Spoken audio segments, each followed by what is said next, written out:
Hello everyone, welcome to our platform. So आज की video में हम लोग डिस्कस करेंगे आपका एस्टिमेशन के बारे में कि एस्टिमेशन क्या होता है। तो चलिए स्टार्ट करते हैं।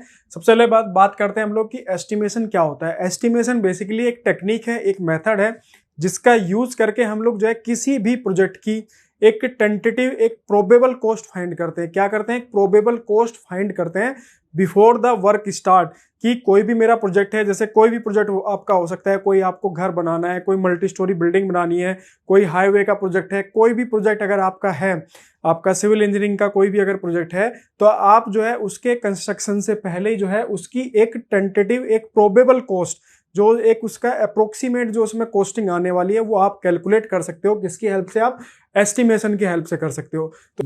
तो एस्टिमेशन क्या है कि एस्टिमेशन जो है, ऐसा जरूरी नहीं कि आप सिविल इंजीनियर ही जो है एस्टिमेट करते हैं। एक जो कॉमन इंसान होता है, नॉर्मल इंसान होता है, वो भी आपका एस्टिमेशन करता है। जैसे कि अगर आपकी कोई आप ट्रिप प्लान कर रहे हैं, आपको गोवा घूमने जाना है या दुबई घूमने जाना है, तो आप उसका भी एक एस्टिमेट बनाते हो कि भाई मेरा फ्लाइट का खर्चा इतना आएगा, वहाँ पे अगर मैं स्टे करूंगा तो मेरा होटल का खर्चा इतना है, वहाँ पे अगर मैं कोई शॉपिंग करूंगा तो उसका एक अप्रोक्सीमेट इतनी कॉस्टिंग आएगी। तो फिर उसके बाद टोटल करने के बाद जब आप टोटल करते हो तो टोटल आप जो है अपनी ट्रिप की कॉस्ट फाइंड कर लेते हो कि भाई मेरा दिल्ली से दुबई, इंडिया से अगर मैं दुबई जा रहा हूँ या फिर दिल्ली से गोवा जा रहा हूँ, तो उस पर अप्रोक्सीमेट कितना खर्चा आएगा। तो सेम ऐसे ही आपका क्या होता है कि सेम ऐसे ही आपके जो कंस्ट्रक्शन के जो प्रोजेक्ट होते हैं, उनका भी सेम ऐसी टेक्निक है कि आप जो है बिफोर स्टार्ट द कंस्ट्रक्शन को स्टार्ट करने से पहले जो है आप अपने प्रोजेक्ट की जो है एक टेंटेटिव, एक प्रोबेबल कॉस्ट जो है फाइंड कर लेते हो। फिर उसके बाद फिर आगे का प्रोसीजर शुरू होता है कि जैसे मुझे पता चल गया कि मेरा कोई भी प्रोजेक्ट है, कोई एक मल्टी स्टोरी बिल्डिंग है, मुझे जो है उसको कंस्ट्रक्शन करने में अगर 1 CR 1 करोड़ का खर्चा आने वाला है, तो मैं उसी के अकॉर्डिंग फिर अपनी फाइनेंशियल प्लानिंग करूंगा कि जो मेरा 1 CR का जो खर्चा है, जो मेरी जो मल्टी स्टोरी का जो प्रोजेक्ट है उसको बनाने में अगर 1 CR की कॉस्टिंग आ रही है, तो वो 1 CR मैं कैसे अरेंज करूंगा। बैंक से लोन लूंगा, पर्सनल सेविंग से दूंगा, या फिर जो मैं फ्लैट सेल करूंगा, प्री बुकिंग लेके मैं पैसा जो है पब्लिक पार्टनरशिप से लूंगा। तो फिर उसके अकॉर्डिंग ही हम अपनी जो है फाइनेंशियल प्लानिंग करते हैं कि हमारी जो है कितनी, कि हम जो है जो फंड हमारा जो कॉस्टिंग आने वाली है उसको हम लोग कैसे अरेंज करेंगे, वही फिर हम लोग नेक्स्ट अपनी प्लानिंग करते हैं। तो एस्टिमेशन क्या है? It is defined as the procedure of और method of working out the quantity and then calculating the cost of the project. मतलब सबसे पहले हम लोग क्या करेंगे, जो भी आपका प्रोजेक्ट है, उस प्रोजेक्ट पे जितना भी मटेरियल लग रहा है, जो भी डिफरेंट डिफरेंट टाइप के आपके मटेरियल लग रहे हैं, उसकी सबसे पहले हम लोग क्वांटिटी फाइंड आउट करेंगे। देन उसके बाद हम उसके जो आपकी मटेरियल की क्वांटिटी आई उसकी कॉस्ट कैलकुलेट करेंगे। फिर उसके बाद total project of the cost, हम लोग जो है जो प्रोजेक्ट आपका है उसकी टोटल जो कॉस्ट है उसको फाइंड आउट करेंगे। सबसे पहले हम लोगों ने क्या किया, जो भी आपका मटेरियल लग रहा है उसकी कॉस्ट को फाइंड करेंगे। उसके बाद फिर उसका रेट एनालिसिस करके आपकी जो total cost of the project है वो फाइंड करेंगे। तो एस्टिमेशन से हम लोग जो है प्रोबेबल कॉस्ट फाइंड आउट करते हैं। क्या करते हैं? प्रोबेबल कॉस्ट फाइंड आउट करते हैं। एग्जैक्ट कॉस्ट नहीं होती है आपकी, लमसम होती है आसपास की। अगर 1 करोड़ का खर्चा अगर आने वाला है तो अप्रोक्सीमेट आएगा उसके आसपास ही। 1 करोड़ से थोड़ा ज्यादा भी लग सकता है, 1 करोड़ से कम भी लग सकता है। एग्जैक्ट कॉस्ट नहीं निकालते हम लोग एस्टिमेशन से। क्या निकालते हैं हम लोग? प्रोबेबल कॉस्ट निकालते हैं। चलिए नेक्स्ट हम लोग बात करते हैं आपका what is the purpose of estimation, की हम लोग किस पर्पज के लिए एस्टिमेशन करते हैं, क्यों, क्या पर्पज होता है आपका एस्टिमेशन करने के पीछे। तो सबसे पहला पर्पज क्या है आपका कि टू नो द, जो पहला पर्पज आपका क्या है कि to know the approximate quantity of various material and labour. सबसे पहला पर्पज क्या होता है, कोई भी आपका प्रोजेक्ट है, जैसे ये कोई भी आपके अगर कोई मल्टी स्टोरी बिल्डिंग आप बना रहे हो, कोई भी मल्टी स्टोरी बिल्डिंग बना रहे हो, तो उस मल्टी स्टोरी बिल्डिंग को बनाने में जितने भी आपके डिफरेंट टाइप के मटेरियल लगेंगे, जितने भी डिफरेंट टाइप के आपके मटेरियल लगेंगे, जैसे कि आपका जो भी ब्रिक है, आपका एग्रीगेट हुआ, आपका सीमेंट हुआ, स्टील हुआ, जितने भी डिफरेंट टाइप के आपके जो मल्टी स्टोरी बिल्डिंग है उसके अंदर जितने भी टाइप के आपके जो मटेरियल होते हैं, सबसे पहले हम उसकी क्वांटिटी फाइंड आउट करेंगे। और उसके बाद फाइंड करेंगे क्या, आपकी लेबर, कि इस बिल्डिंग को बनाने में आपकी कितनी लेबर लगने वाली है, कि जो आपका आरसीसी वर्क है, ब्रिक वर्क है, स्टील वर्क है, उसमें आपकी कितनी लेबर लगेगी। तो सबसे पहला जो पर्पज हुआ वो क्या है आपका, कि क्वांटिटी को फाइंड आउट करना एंड दो लेबर जो आपको किसी भी प्रोजेक्ट के लिए लेबर की रिक्वायरमेंट है वो आप लोग फाइंड करेंगे। नेक्स्ट आपका क्या है कि to know the approximate cost of the project, कि मुझे जो है मटेरियल की क्वांटिटी पता चल गई, मुझे कितनी लेबर की रिक्वायरमेंट है वो मुझे पता चल गया। उसके बेसिस पे मैं क्या करूंगा, अपने जो मेरा वर्क है, जो मेरी ये बिल्डिंग है, इसकी मैं कॉस्ट फाइंड आउट कर लूंगा। तो सेकंड पर्पज आपका क्या हुआ कि कोई भी जो आपका प्रोजेक्ट है उसकी कॉस्ट को फाइंड आउट करना। ये आपका बिल्डिंग का प्रोजेक्ट है, इसकी आप एक tentative approximate cost find out कर लोगे। किसकी मेथड से? आप किससे? आप एस्टिमेशन से। चलिए नेक्स्ट पर्पज मेरा क्या है, it gives an idea of time required for the completion of the work. मैं एस्टिमेशन की हेल्प से ये फाइंड कर सकता हूं कि मेरी जो मल्टी स्टोरी बिल्डिंग है या मेरा प्रोजेक्ट है, कोई भी हाईवे का प्रोजेक्ट हुआ है, बिल्डिंग का प्रोजेक्ट है, उसको बनाने में कितना टाइम लगने वाला है, अप्रोक्सीमेट टाइम मैं कैलकुलेट कर सकता हूं with the help of estimation. मैंने एस्टिमेशन की हेल्प से अपना क्वांटिटी फाइंड आउट कर ली कि कितनी मटेरियल की क्वांटिटी मेरी लगने वाली है। इसके साथ साथ मैंने लेबर रिक्वायरमेंट पता कर ली कि कितनी लेबर मेरी रिक्वायर्ड है। उसी के अकॉर्डिंग मैं जो है अपना कैलकुलेट कर सकता हूं कि मेरा जो मेरा मटेरियल है उसको कंज्यूम करने में मेरी कितनी टाइम कंज्यूम होगा। उसी से मैं फाइंड आउट कर सकता हूं कि मेरा कोई भी मल्टी स्टोरी बिल्डिंग है उसको बनाने में, कोई भी मेरा प्रोजेक्ट है, कितना टाइम लगेगा। जैसे मैंने फाइंड कर लिया कि 1 क्यूबिक मीटर आरसीसी को कंप्लीट करने में मुझे जो है इतना टाइम जा रहा है, या 1 क्यूबिक मीटर मेरी जो ब्रिक वर्क है उसको करने में मेरा इतना टाइम लग रहा है। और मेरी बिल्डिंग के अंदर अगर 1 लाख क्यूबिक मीटर या 1 लाख क्यूबिक मीटर अगर आरसीसी लग रही है तो मैं इजीली कैलकुलेट कर सकता हूं कि मेरा जो है, मुझे 1 क्यूबिक मीटर आरसीसी का पता है कि 1 क्यूबिक मीटर आरसीसी करने में कितना टाइम लग रहा है। तो मैं इजीली फाइंड कर सकता हूं कि मुझे जो मेरी बिल्डिंग का प्रोजेक्ट है या जो भी मेरा प्रोजेक्ट है उसमें अगर 1 लाख क्यूबिक मीटर मेरी आरसीसी लग रही है तो उस 1 लाख क्यूबिक मीटर आरसीसी को कंप्लीट करने में कितना टाइम मेरा कंज्यूम होगा। तो with the help of estimation हम लोग एक अप्रोक्सीमेट टाइम फाइंड आउट कर सकते हैं किसी भी प्रोजेक्ट का, कि मेरा जो प्रोजेक्ट है वो अप्रोक्सीमेट कितने टाइम में वो कंप्लीट होगा। चलिए नेक्स्ट आपका है 4th नंबर। ये आपका क्या हेल्प करता है, it required to invite the tender and quotations and to arrange the contract. मैंने जो है सबसे पहले डिटेल एस्टीमेट बना लिया। मेरी ये बिल्डिंग है, मल्टी स्टोरी बिल्डिंग है, कोई भी प्रोजेक्ट है उसका मैंने एक डिटेल एस्टीमेट बना लिया कि मेरी आरसीसी इतने क्यूबिक मीटर लग रही है, ब्रिक वर्क मेरा इतने क्यूबिक मीटर लग रहा है, ये मेरा जितने भी आइटम है सबका मैंने अपना जो है क्वांटिटी फाइंड आउट कर ली। उसके बाद जो मेरे पास रेट होते हैं, जो आपके शेड्यूल रेट होते हैं, जो गवर्नमेंट आपको देती है, जैसे डीएसआर होता है, जो सीपीडब्ल्यूडी प्रोवाइड कराती है, पीडब्ल्यूडी के आपके अलग रेट होते हैं, उन रेट से मैंने जो है अपनी हर क्वांटिटी का रेट कैलकुलेट कर लिया। उसके बाद मैंने टोटल जो है अपने प्रोजेक्ट की कॉस्ट निकाल ली कि मेरी जो है टोटल प्रोजेक्ट कॉस्ट है, जैसे इस बिल्डिंग को बनाने में मैंने कैलकुलेट कर लिया कि मेरा 1 CR का अप्रोक्सीमेट खर्चा आने वाला है। तो मैं इस 1 CR के बेसिस पे जो है एक टेंडर इनवाइट कर सकता हूं कि भाई मेरी एक बिल्डिंग है, इस बिल्डिंग को बनाने में जो है 1 CR का खर्चा आएगा। तो मैं एक ओपन टेंडर निकाल सकता हूं कि जो भी बंदा इंटरेस्टेड होगा इस बिल्डिंग को बनाने में वो टेंडर को क्या कर सकता है, सबमिट कर सकता है। सेकेंड आपका कोटेशन वर्क, जैसे कि आपको कोई भी साइट पे कोई भी वर्क है, जैसे मुझे कोई भी कॉन्ट्रैक्ट हायर करना है तो मैं क्या करूंगा, मुझे ब्रिक वर्क के लिए कोई कॉन्ट्रैक्टर हायर करना है तो कॉन्ट्रैक्टर के लिए मैंने जो है एक रेट एनालाइज कर दिया कि ब्रिक वर्क का आपका ये रेट है, या कॉन्ट्रैक्टर ने खुद अपना एक रेट एनालाइज किया कि ब्रिक वर्क का मेरा ये रेट है, तो वो कोटेशन बना के देगा कंपनी को कि भाई मैं ब्रिक वर्क करने के लिए आपका इतने रुपए क्यूबिक मीटर चार्ज करूंगा। तो एस्टिमेशन आपका कोटेशन में भी हेल्प करता है। इसके अलावा टू अरेंज द कॉन्ट्रैक्ट, कोई भी कॉन्ट्रैक्टर अगर आपको अपनी साइट के लिए रखना हो तो वो भी आपको अरेंज करने के लिए कौन हेल्प करेगा, आपका एस्टिमेशन। क्योंकि एस्टिमेशन की हेल्प से जो है आप एक रेट फाइंड आउट कर सकते हो कि आपको जो है अपने कॉन्ट्रैक्ट को जो है, कॉन्ट्रैक्टर जो है आपको उसको किस रेट पे आपको काम देना है। कि आपको प्लास्टर वर्क के लिए कोई कॉन्ट्रैक्टर चाहिए तो आप जो है एस्टिमेशन की हेल्प से कैलकुलेट कर सकते हो कि भाई प्लास्टर का लेबर रेट क्या आएगा या प्लास्टर का विद मटेरियल रेट कितना है। उसी के बेसिस पे जो है आप आगे कॉन्ट्रैक्ट किसी को भी कॉन्ट्रैक्ट दे सकते हो। ठीक है, नेक्स्ट आपका क्या है कि it helps in financial planning. मुझे पता चल गया मेरी मल्टी स्टोरी बिल्डिंग है, उसको बनाने में मुझे 1 CR की जरूरत है, या फिर कोई भी अथॉरिटी है, गवर्नमेंट की कोई अथॉरिटी है, जैसे NHAI है, NHAI ने कोई भी प्रोजेक्ट, कोई भी हाईवे का कंस्ट्रक्शन करना है, उसे पता है कि मुझे दिल्ली से मुंबई अगर कोई भी एक्सप्रेसवे बनाना है, कहाँ से, दिल्ली से मुंबई अगर एक्सप्रेसवे बनाना है, उसको बनाने में अगर मेरा जो है 1 लाख करोड़ की कॉस्टिंग आने वाली है, कितनी, 1 लाख करोड़।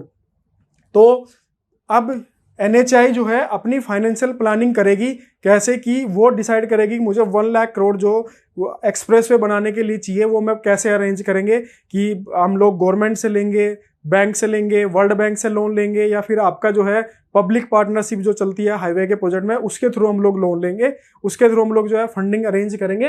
तो ये हम लोग कैसे कर पाए, हमें with the help of estimation की हेल्प से हमें ये पता चल गया कि दिल्ली से मुंबई अगर मुझे कोई एक्सप्रेस वे बनाना है तो उसके लिए मुझे 1 लाख करोड़ की जरूरत पड़ने वाली है।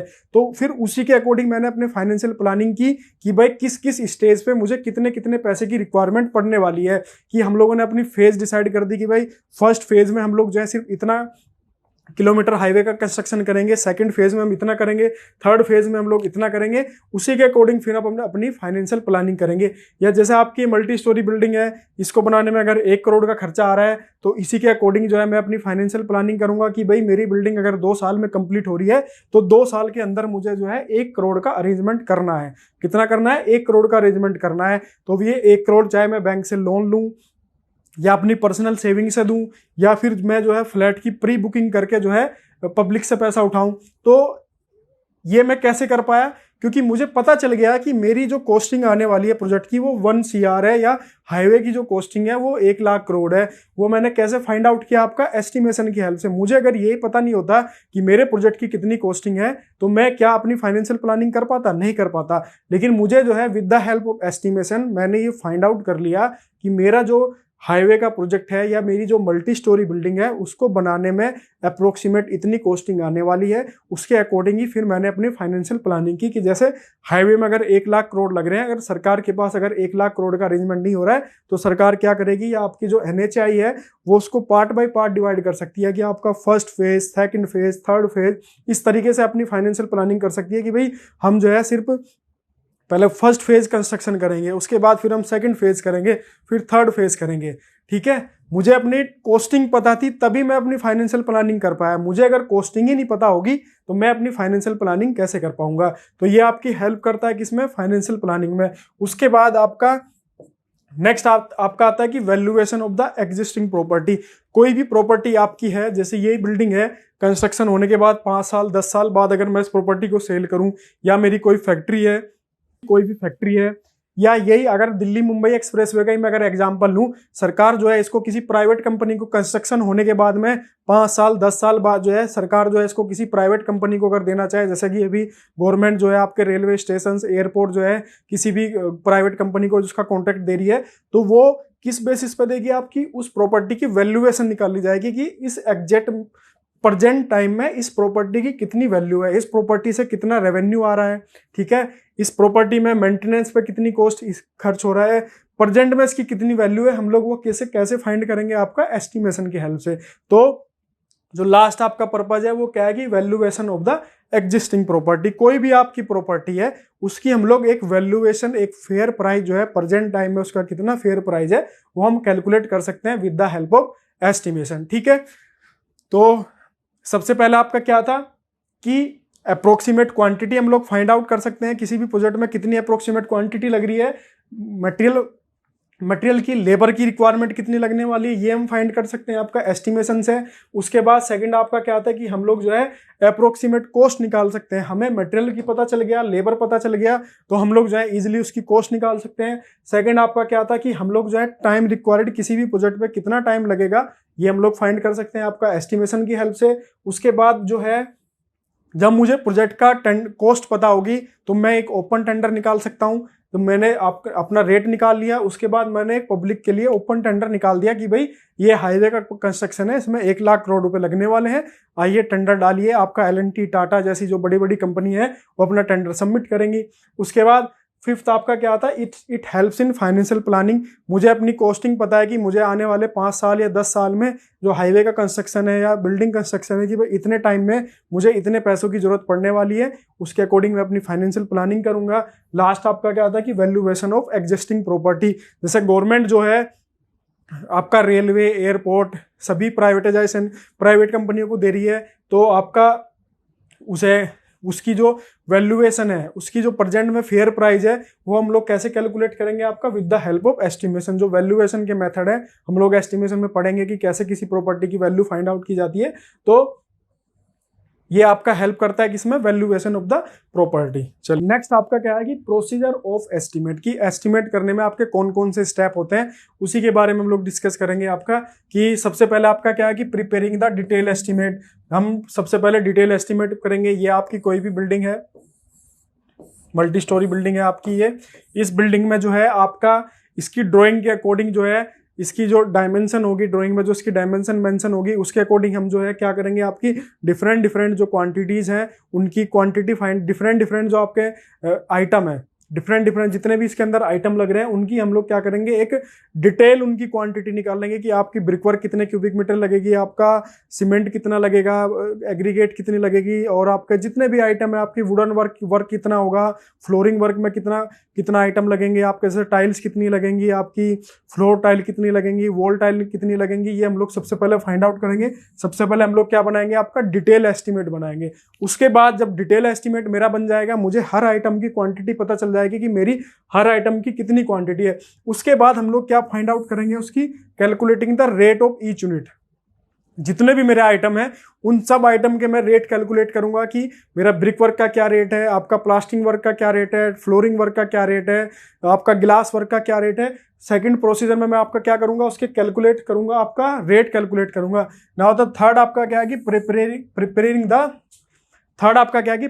The abstract of estimate. Abstract of estimate आपका क्या होता है, BOQ, जो मैंने आपको बताया था, बिल ऑफ क्वांटिटी।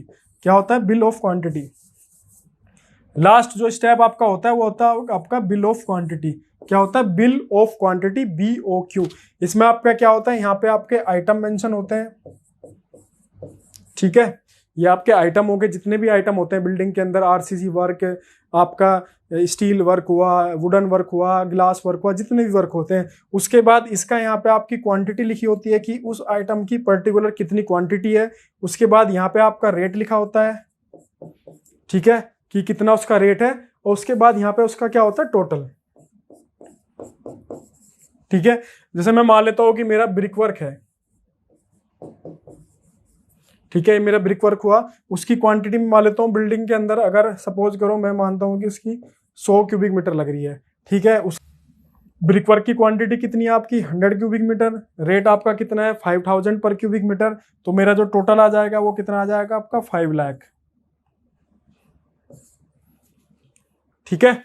तो ऐसे ही लिखा होता है। ऐसे ही आपका जो RCC वर्क होता है उसका भी उसमें ऐसे ही मेंशन होता है कि RCC वर्क की क्वांटिटी कितनी है, उसका रेट कितना है, टोटल कितना है। ऐसे करते करते आपके जितने भी डिफरेंट डिफरेंट आइटम होते हैं, लास्ट में आपका क्या हो जाता है, पूरे प्रोजेक्ट की एक टोटल कॉस्ट निकल जाती है, जो कि कहाँ पे निकलती है, आपकी बिल ऑफ क्वांटिटी पे। बिल ऑफ क्वांटिटी के बेसिस पे ही टेंडर निकलते हैं। कोई भी कॉन्ट्रैक्टर अगर टेंडर डालता है तो सबसे पहले वो बिल ऑफ क्वांटिटी को चेक करता है, डिटेल एस्टिमेट को चेक करता है कि आपका जो आइटम है, कौन कौन से आइटम है, उनके क्या क्या रेट है। उसी के बेसिस पे फिर वो अपनी बिडिंग लगाता है कि मुझे जो है प्लस में टेंडर डालना चाहिए या फिर माइनस में टेंडर डालना चाहिए। वो कैसे डिसाइड करता है, आपका बिल ऑफ क्वांटिटी देखने के बाद ही वो डिसाइड करता है कि वो प्लस पे टेंडर डालेगा या फिर माइनस पे टेंडर डालेगा। तो आपके जो प्रोसीजर होते हैं एस्टिमेशन के, सबसे पहले क्या है कि आपने जो है डिटेल एस्टिमेट बनाया, आपने जितनी भी क्वांटिटी है उनको डिटेल में उनकी जो है कैलकुलेशन की। उसके बाद आपने उसका रेट कैलकुलेट किया और लास्ट आपका क्या है कि आपने जो है एब्स्ट्रैक्ट बनाया एस्टिमेट का, जिसको हम लोग बोलते हैं क्या, बिल ऑफ क्वांटिटी। इसी के बेसिस पे, बिल ऑफ क्वांटिटी के बेसिस पे ही जो है हम लोग आपका टेंडर इनवाइट करते हैं। जो गवर्नमेंट टेंडर निकालती है या फिर कोई प्राइवेट कंपनी भी टेंडर निकालती है, वो आपका किस में निकालती है, बिल ऑफ क्वांटिटी के बेसिस पे। चलिए नेक्स्ट हम लोग बात करते हैं आपकी कि आपका कोई भी अगर आप एस्टिमेट बना रहे हो, किसी भी प्रोजेक्ट का एस्टिमेट बनाना चाह रहे हो, तो उसके लिए आपको कौन कौन से डाटा की रिक्वायरमेंट होगी, यही आपका नेक्स्ट टॉपिक है आपका कि data required for preparing the estimate. तो सबसे पहले जो आपका डाटा रिक्वायर्ड होगा वो होगा कौन सा, ड्रॉइंग्स। ये मेरी बिल्डिंग है, ठीक है। इस बिल्डिंग को बनाने से पहले सबसे पहले मैं क्या काम करूंगा, सबसे पहले मैं इसकी ड्राइंग प्रिपेयर कराऊंगा। क्या कराऊंगा, इसकी ड्राइंग प्रिपेयर करूंगा। जो भी मेरा आर्किटेक्ट होगा, जिस भी कंसल्टेंट को मैं हायर करूंगा, वो जो है आपकी प्लॉट की लोकेशन, आपकी रिक्वायरमेंट, गवर्नमेंट के जो लॉज होते हैं, उनको सबको देखते हुए जो है आपकी सबसे पहले क्या करेगा, आपकी डिटेल एक ड्राइंग प्रिपेयर करेगा।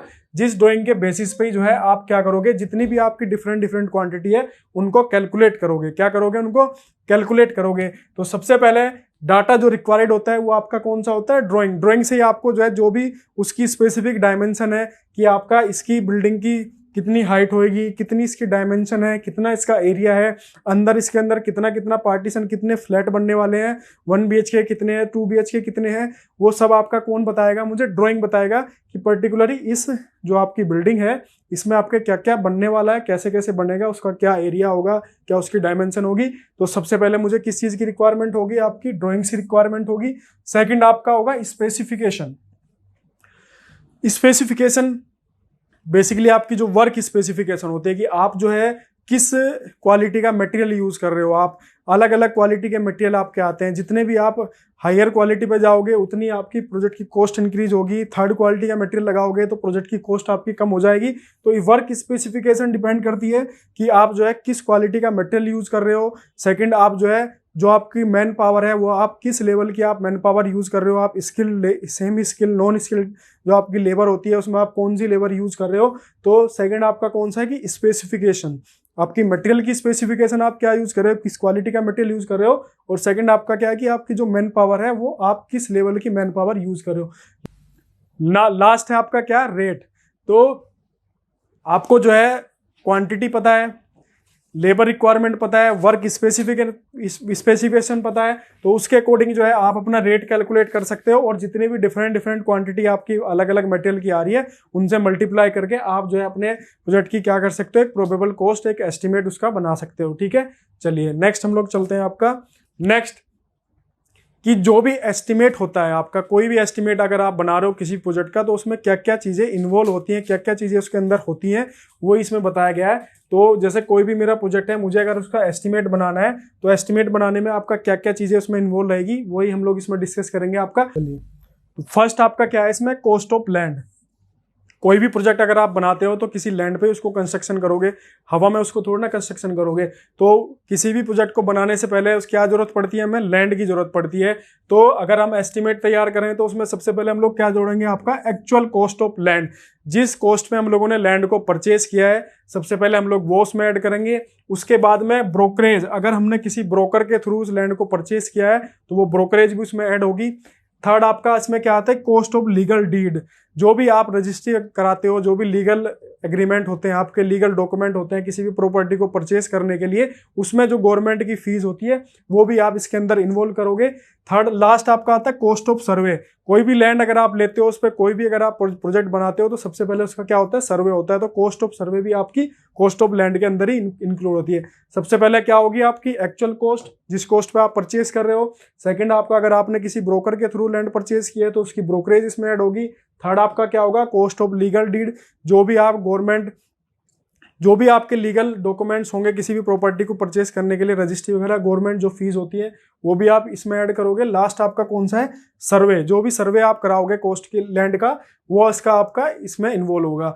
सेकंड आपका ऑप्शन क्या है, कॉन्टीजेंसीज, या इसको हम बोलते हैं अनफोर्सीन। ये बेसिकली क्या होता है कि ये ऐसी कॉस्ट होती है जिसके बारे में हमें पता ही नहीं होता है कि ये हो भी सकती है और नहीं भी हो सकती है। जैसे कि साइट पे काम हो रहा है कि कोई एक्सीडेंट हो गया, किसी लेबर के साथ में कोई हादसा हो गया, ये हमें पहले से हम डिसाइड नहीं कर सकते ना कि कितना की हादसा हो भी सकता है और नहीं भी हो सकता है। तो वो कॉस्ट भी इसमें इंक्लूड होगी। या फिर जैसे कि बारिश आ गई या कोई भी ऐसा आपका मटेरियल खराब हो गया, ओपन में पड़ा हुआ था मटेरियल, किसी भी कारणवश आपका मटेरियल खराब हो गया, वो भी आपकी इसी में कॉस्ट इंक्लूड होगी। या कोई भी आपकी मशीनरी है या प्लांट है वो भी आपका खराब हो सकता है, तो वो आपका कहाँ पे आता है, कॉन्टीजेंसी चार्जेस जो होते हैं उसको हम लोग 3 to 5% जो है, जो भी आपका एस्टिमेट बन के आ रहा है उसमें हम लोग ये अलग से ऐड कर देते हैं। इसमें आपका एक्सीडेंटल भी इंक्लूड होता है, जो भी आपकी साइड पे एक्सीडेंट भी हो सकता है। सेकंड आपका कोई मटेरियल भी आपका खराब हो सकता है, वेस्टेज हो सकती है, और कोई भी यूनिट आपकी, कोई भी प्लांट है, मशीनरी है, वो भी खराब हो सकती है। तो ये हम लोग कॉन्टीजेंसी चार्ज भी जो है एस्टिमेशन के अंदर जोड़ते हैं। हम लोग कितना रहते हैं, 3 to 5%। नेक्स्ट आपका क्या है कि लीगल एक्सपेंस।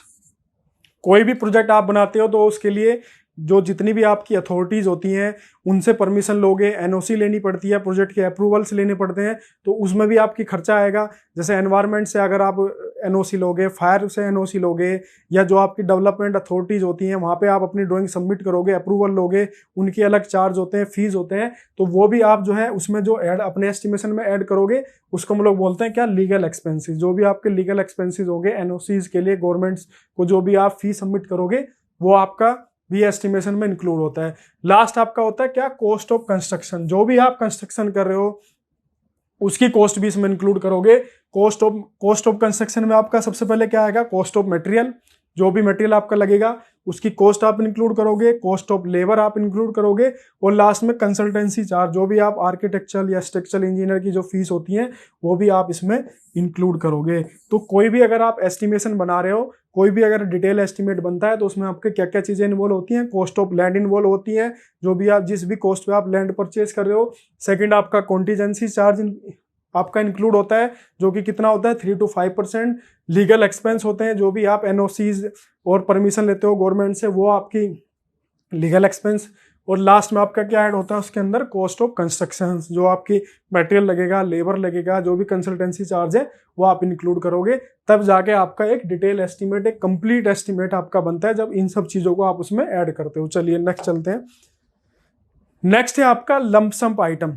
कुछ आइटम ऐसे होते हैं कि जिनको हम लोग जो है एक परसेंटेज ऐड कर देते हैं। कोई भी हमारा जो एस्टिमेट बनता है उसमें जो है हम लोग उनकी एक परसेंटेज ऐड कर देते हैं, एक फिक्स परसेंटेज जो है उसके अंदर ऐड कर देते हैं, उन्हीं को हम लोग बोलते हैं लंप सम आइटम। सबसे पहला जैसे water supply and sanitary arrangement. कोई भी आपके प्रोजेक्ट है, बिल्डिंग है, कोई भी प्रोजेक्ट है, उस पर अगर वाटर सप्लाई या सैनिटरी वर्क के लिए हम लोग क्या करते हैं, जो भी आपका एस्टिमेट प्रोजेक्ट की कॉस्ट है उसमें 8% जो है उसको एक्स्ट्रा जोड़ देते हैं। किसके लिए, आपका water supply and sanitary arrangement के लिए। ठीक है, वाटर सप्लाई और सैनिटरी अरेंजमेंट के लिए कितना आपका 8%। नेक्स्ट आपका क्या आता है, इलेक्ट्रिफिकेशन के लिए। जो भी आपकी इंटरनल इलेक्ट्रिफिकेशन होती है बिल्डिंग के अंदर या किसी भी प्रोजेक्ट के अंदर, उसका भी हम लोग क्या करते हैं 8% एक्स्ट्रा, जो भी आपकी प्रोजेक्ट की कॉस्ट है उसमें 8% एक्स्ट्रा ऐड कर देते हैं। थर्ड आपका क्या है कि कोई कॉन्टीजेंसी एंड अनफोर्सिन आइटम। जो भी एक्सीडेंटल केस, अगर एक्सीडेंट साइट पे हुआ या कोई यूनिट खराब है, मटेरियल खराब हो गया किसी भी कारण, कोई भी अगर ऐसा आइटम, कोई भी ऐसा खर्चा जिसके बारे में हम लोग पहले से डिसाइड नहीं कर सकते हैं, वही आपका आता है कॉन्टीजेंसी चार्ज के अंदर। ये हम लोग कितना लेते हैं आपका 3 to 5%। ये आपका एक्सीडेंटल भी हो सकता है, आपका कोई मटेरियल खराब हो गया, इसके अलावा जो है आपका कोई यूनिट खराब होगी या फिर कोई गवर्नमेंट की तरफ से आपको कोई पेनल्टी लगी, तो ये सब आपके कौन से होते हैं, अनफोर्सिन आइटम होते हैं। इसको हम लोग कितना लेते हैं आपका 3 to 5%। फोर्थ आपका क्या है कि वर्क इस्टेब्लिशमेंट चार्ज। जैसे आपने कोई भी साइट स्टार्ट की तो उसमें आपने सिक्योरिटी गार्ड हायर किए, सुपरवाइजर हायर किए, इसके अलावा और भी कुछ ऐसे जो इस तरह के जो स्टाफ होते हैं उनका अगर आप हायर करते हो तो उसका चार्ज भी आप इसमें लमसम आइटम में ऐड करते हैं। वो कितना आता है आपका 1.5 to 2% होता है। कोई भी सिक्योरिटी गार्ड है, सुपरवाइजर है, जो इस तरह का जो भी आपका स्टाफ होता है जो आपके साइट पर रहता है परमानेंट, उसके लिए हम लोग कितना एक्स्ट्रा चार्ज करते हैं, आपका कितना एक्स्ट्रा ऐड करते हैं एस्टिमेशन में, 1.5 to 2%। लास्ट फिफ्थ आपका कौन सा है, कॉन्ट्रैक्टर प्रॉफिट। कॉन्ट्रैक्टर प्रॉफिट अगर मैं बात करूं आपका, अगर कोई भी लार्ज स्केल प्रोजेक्ट है उसमें हम लोग 8% ऐड करते हैं। कोई भी लार्ज स्केल प्रोजेक्ट है, कोई स्मॉल स्केल प्रोजेक्ट है उसमें हम लोग कितना ऐड करते हैं आपका 15% ऐड करते हैं। लार्ज स्केल के लिए 8% और स्मॉल स्केल के लिए कितना हुआ आपका 15%, और जनरली कितना लेते हैं हम लोग 10%। जनरली हम लोग 10% लेते हैं, लेकिन आपका कोई भी लार्ज स्केल प्रोजेक्ट पे उसको कम कर देते हैं, आपका 8% कर देते हैं, और कोई स्मॉल स्केल का कोई प्रोजेक्ट है तो उस पर कितना कर देते हैं, आपको उसको 15% कर देते हैं। लास्ट में आपका क्या है, टूल्स एंड प्लांट। जितने भी आपकी मशीनरी, कोई भी टूल्स है, प्लांट्स है साइट पे यूज हो रहा है तो उसका भी हम लोग एक्स्ट्रा ऐड कर देते हैं, आपका 1 to 1.5%। जो भी आपकी प्रोजेक्ट की कॉस्ट है उसमें 1 to 1.5 अलग से ऐड कर देते हैं। किसके नाम का, आपका टूल्स एंड प्लांट के नाम का।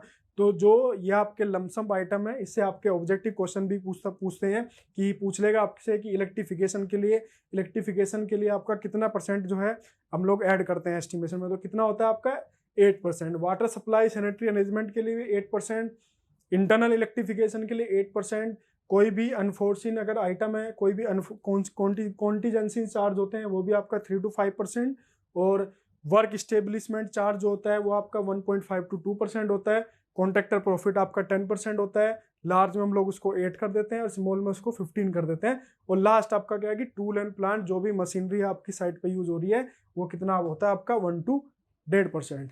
ठीक है, सो ओके, आज की वीडियो में इतना ही था। Okay, thank you.